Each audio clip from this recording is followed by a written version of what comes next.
আসসালামু আলাইকুম। আজকের ভিডিওতে আমি আপনাদের সুন্দর এই ছোট্ট টিকলিটা তৈরি করে দেখাবো। এর বেসের জন্য আমি একটা ক্লিয়ার প্লাস্টিক শিট নিয়ে নিয়েছি। এর মধ্যে আমি B7000 আঠা দিয়ে একটা স্টোন লাগিয়ে নিয়েছি এবং স্টোনটার চারপাশে এই স্প্রিং এর মতো ম্যাটেরিয়ালটা ডাবল করে লাগিয়ে নিয়েছি। এই ম্যাটেরিয়ালটার নাম আমার জানা নেই। কারো জানা থাকলে অবশ্যই কমেন্টে আমাকে জানান। রিংটা চারপাশে সুন্দরভাবে রাউন্ড করার পর আমি আবার এর উপর দিয়ে সামান্য পরিমাণে আঠা দিয়ে দিব এবং এর উপরে আমরা স্টোন চেইন এড করব।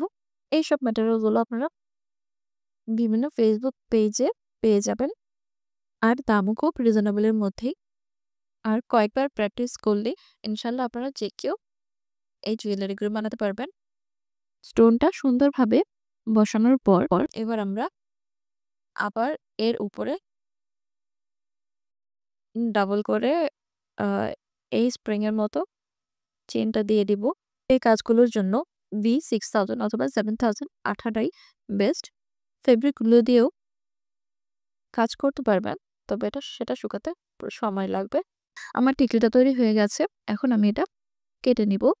এরপর পেছনে একটুখানি আঠা দিয়ে একটা পার্ল চেইন এড করে দিব এবং গোল্ডেন কালারের একটা কাপড় ছোট করে কেটে আমি এর পেছনে এড করে দিয়েছি এবং সবশেষে একটা বড়শি হুক এড করেছি।